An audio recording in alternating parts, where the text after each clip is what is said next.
Hai hai hai, selamat datang kembali di channel Min Donghua. Kali ini kita akan melanjutkan cerita Donghua, Battle Troop di. Pada saat ini, sebelum Xiuyan membuat keputusan, Keyun memperingatkannya lagi bahwa dia memiliki pemikiran yang berbeda. Meskipun dia tidak dapat melihat dengan jelas mengapa Su Aqing mengundang Ratu untuk pergi. Dengan gaya akting Taisu, dia pasti sedang merencanakan sesuatu. Sekarang, Xiuyan juga tidak yakin tentang Taisu, dan kekhawatiran Keyun juga benar. Jika dibandingkan dengan Ratu, yang mungkin benar-benar ditakuti oleh Taisu adalah reinkarnasi yang mulia, yang menunjukkan Su Aqing adalah orang yang cerdas. Tepat ketika Su Aqing memandang Xiuyan, matanya juga penuh penghargaan. Saat ini, Xiuyan tidak memiliki ekspresi di wajahnya. Bagaimanapun, sekarang tidak ada perang. Tidak peduli konspirasi apa yang orang ini lakukan, ini adalah tempat yang berbahaya, dan dia tidak bisa membunuhnya. Terlebih lagi, Xiuyan masih memiliki pagoda Xinchen Suling, dan dia tidak punya pilihan selain menyelamatkan Ratu. Tapi sekarang, jika terjadi pertempuran, jika Su Qiantai perlu mengambil tindakan, maka kakak laki-lakinya mungkin akan dimakamkan di sini. Kakak laki-laki, sebaiknya saya pergi dan menjemput Ratu. Jika mereka benar-benar ingin membunuh saya, belum terlambat untuk bertarung lagi. Sekarang kita masih berada di wilayah mereka, meskipun Anda telah membuat pengaturan sebelumnya di sini. Sekarang meskipun kita berusaha sebaik mungkin, akan sulit untuk melarikan diri. Terlebih lagi jika memang ada kelompok orang kuat di langkah kelima, tidak ada satupun dari kita yang bisa bertahan. Dalam keheningan singkat ini, pesan Xiuyan disampaikan ke Keyun satu demi satu, dan juga ke beberapa kakak senior lainnya secara bersamaan. Setiap orang harus memahami situasinya sekarang. Adik laki-laki, Anda tidak bisa melakukan ini. Rancang memandang Xiuyan dengan gugup. Sebelumnya, Ratu juga berkata, lebih banyak berpikir ketika Anda membuat keputusan. Sekarang Xiuyan juga ingin pergi bersama Taisu, jadi bagaimana Rancang bisa yakin? Namun Xiuyan menepuk bahu Rancang. Dia tahu bahwa perjalanan ini akan sangat berbahaya. Biarkan semua kakak laki-laki saya pergi dulu, dan saya setuju untuk pergi bersama Anda. Xiuyan berkata sambil memandang Su Aqing yang dengan malas mengangkat jarinya, dan segera telah muncul di sampingnya. Kakak senior, tolong bicara cepat. Rancang cemas. Adik laki-laki sudah memutuskan. Mendengar itu, Keyun berkata dengan serius. Sama sekali tidak. Kelompok orang Taisu ini tidak memiliki ketenangan pikiran dan akan ada banyak kemalangan di sini. Ya, apapun yang terjadi, saya akan melaporkannya sendiri. Apapun yang terjadi, saya akan melindungi Anda agar tidak pergi. Meskipun hal terburuknya, saya harus memulai dari awal lagi. Mata Rancang memerah. Sepertinya dia tidak bercanda, karena itu memang rencananya. Sudahkah Anda memutuskan? Tidak peduli apakah Anda ingin berjuang untuk hidup Anda, atau ikut dengan saya, dan tidak ada yang harus mati. Su Aqing tidak terburu-buru, dan bahkan hanya memperhatikan mereka dengan tenang. Anda sangat sombong, saya akan bertarung dengan Anda. Rancang berteriak dengan marah, dan melangkah maju, tapi dia segera dihentikan oleh Keyun. Kemudian Keyun segera menggelengkan kepalanya ke arah Rancang, lalu menatap Xiuyan lagi. Dan dia melihat mata Xiuyan yang penuh tekad, yang menunjukkan bahwa dia telah mengambil keputusan, dan tidak ingin terjadi pertempuran saat ini. Saya harap Anda tidak membuat kesalahan, tidak peduli Ratu atau adik laki-laki saya.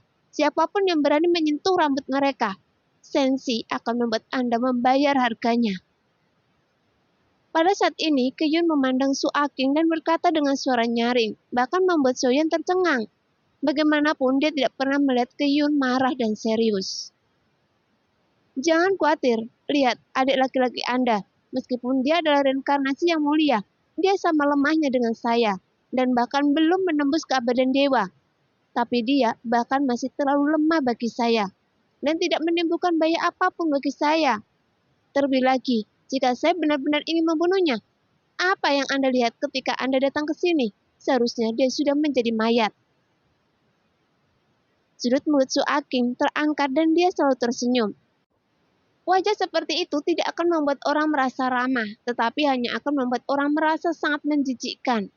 Rancang memandang Xiaoyan dengan sangat cemas. Bagaimana dia bisa merasa lega? Tapi Xiaoyan setelah mengambil keputusan, dia membuka mulutnya dengan bijaksana dan akhirnya mengepalkan tinjunya tanpa berkata apa-apa lagi.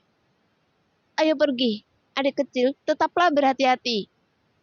Keyun menangkupkan tinjunya dan mengangkat tangannya ke arah Xiaoyan dengan tatapan hormat seolah dia adalah adik laki-lakinya.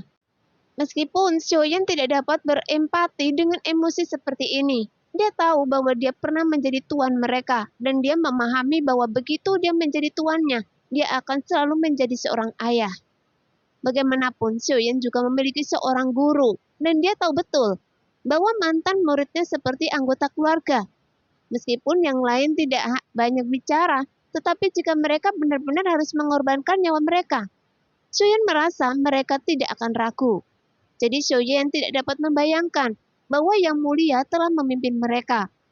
Faktanya, tidak sulit untuk melihat bahwa kecuali kakak senior Keyun, kakak laki-laki lainnya tidak terlalu berbakat. Sepertinya untuk bisa menjadi murid Yang Mulia, tampaknya bukanlah orang yang luar biasa, melainkan setiap orang membawa cerita miliknya dan Yang Mulia, sehingga tidak segan-segan menghadapi asap tembakan dan mempertaruhkan nyawa. Di bawah tatapan mata khawatir, Keyun memimpin semua orang perlahan ke celah kehampaan. Kemudian setelah instruksi khawatir terakhir rancang datang, mereka semua menghilang ke dalam celah. Setelah retakannya hilang dan hanya gumpalan asap yang tersisa di sini. Ayo pergi, Xiaoyan berkata acuh tak acuh. Oh, sekarang saya dapat memastikan bahwa Anda benar-benar reinkarnasi Yang Mulia. Selain Yang Mulia, seharusnya tidak ada orang pintar seperti itu di dunia sensi, kan? Su Aking terkejut seumur hidupnya, dan kemudian melihat Xiaoyan dengan mata penuh keterkejutan. Jika saya membunuh Anda sekarang, seharusnya saya akan memadamkan api terakhir di sensi. Su Aking berkata sambil tersenyum. Saya ingin tahu, haruskah saya membunuh atau tidak? Mendengar itu, Xiaoyan tersenyum, tetapi tidak ada sedikit pun keterkejutan di wajahnya. Dia bahkan mencibir. Jika Anda berpikir demikian, berarti Anda bodoh. Oh, Anda sebaiknya membicarakannya dengan hati-hati. Anda dan saya sama-sama punya banyak waktu. Su Aking sepertinya meminta nasihat dengan rendah hati.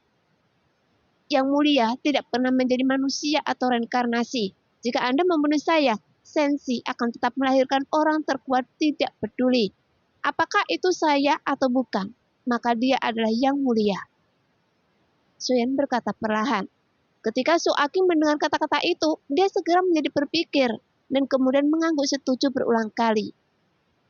Ini sangat masuk akal. Tapi sejauh yang saya tahu, Yang Mulia bereinkarnasi justru karena dia takut bertempur dengan Taisu. Dan itu karena dia sudah lama meramalkan bahwa sensi akan dikalahkan. Oleh karena itu, dia memilih untuk bereinkarnasi. Meskipun saya tidak tahu banyak tentang dunia ini, saya pikir Yang Mulia juga sedang mengejar variabel yang membawa harapan bagi sensi. Dan Andalah yang menanggung harapan Yang Mulia. Selama saya membunuh Anda, perubahan tidak sehat ini bisa dihilangkan. Kata Su Aking berbicara, matanya sedikit menyipit. Karena pandangan menginginkan membunuh Xiaoyan tiba-tiba datang dari sekeliling. Tampaknya selama Su Aking memberi perintah, mereka akan segera mengambil tindakan untuk membunuh Xiaoyan. Anda masih terlalu bodoh dan terlihat seperti orang sok pintar. Jika tebakan saya benar, yang sudah Anda pahami adalah jalan takdir. Anda bisa memasuki takdir Anda dengan merencanakan dan mengubah takdir dengan perhitungan. Namun, Anda masih terlalu percaya diri dan berani memperhitungkan nasib Yang Mulia. Orang kuat seperti ini bukanlah sesuatu yang Anda, seekor semut, dapat hitung. Meskipun saya berada dalam situasi putus asa sekarang, saya dapat memberitahu Anda dengan jelas bahwa meskipun mendiang Raja Suqian Taiyi ada di sini, dia tidak akan berani membunuh saya. Nah, demikianlah cerita hari ini. Terima kasih yang sudah menonton video Min sampai selesai.